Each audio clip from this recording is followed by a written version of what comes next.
going to ask you a question. We have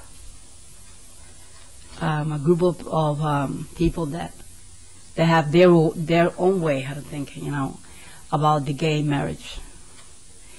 And we have people that have been raised, by certain, by, let's say, by their belief, the family belief, and they have an opinion about what is, the definition of a family. And right now, if they express their opinion about being against, about different things,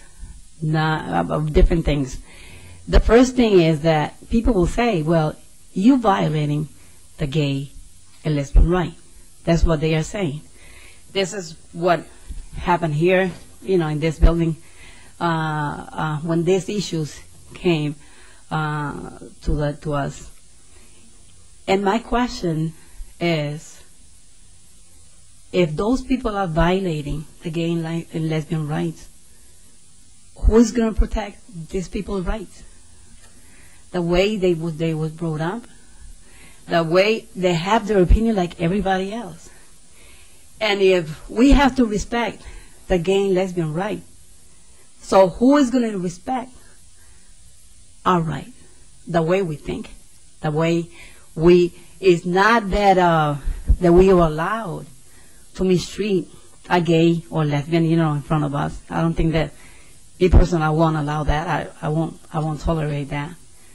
But difference of opinion, and if I have to respect the gay and lesbian right, then who is going to respect my right, the way I would think, the way that I was brought up? Who is going to defend my right then?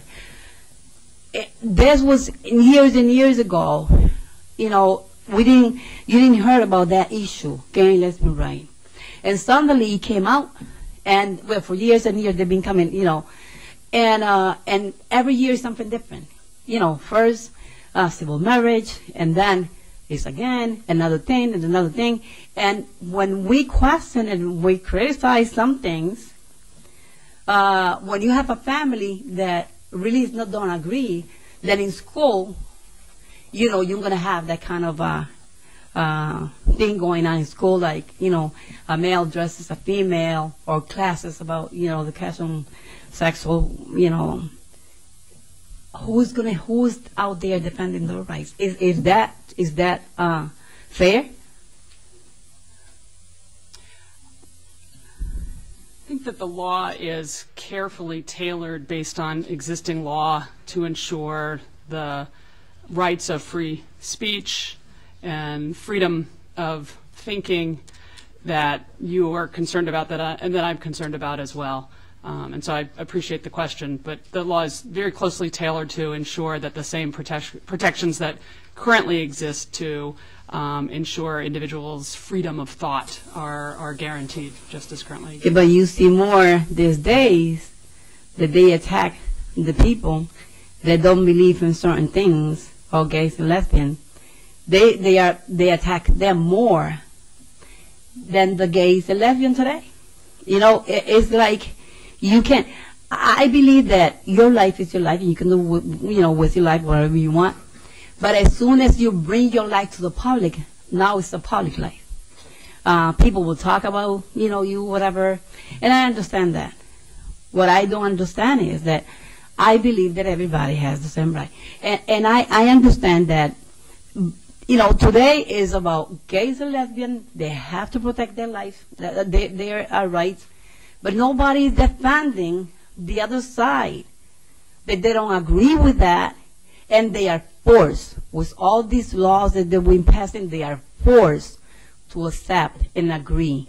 Even if they don't like it, they are forced. And I think that right now, we're kind of ignoring that kind of group of people.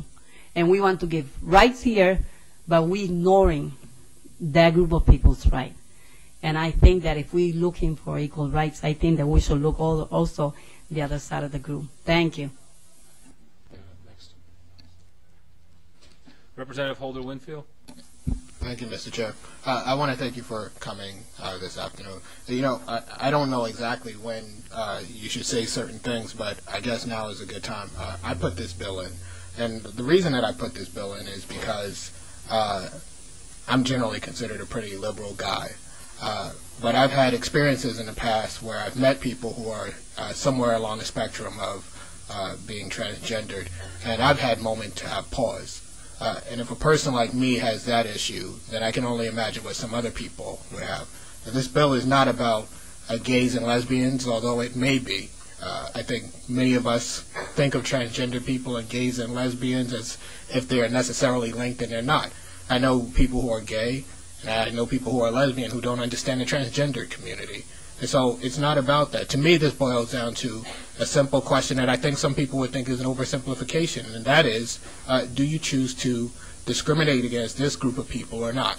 And knowing that there is a history of having discrimination against them, I would say that our better judgment would be not to discriminate against them. And so I recognize that there are a lot of people sitting in the audience who, the way this hearing is going, may not be able to say some of these things. And so I just wanted to put that out there into the air. So thank you. I appreciate it, and I do want to say that the transgender community is among the most discriminated against, the most subjected to violence, notwithstanding recognizing that this body adopted a hate crimes law in 2004, and I very much appreciate the support and do hope that this committee will also rest on the side of increasing protections for the community. So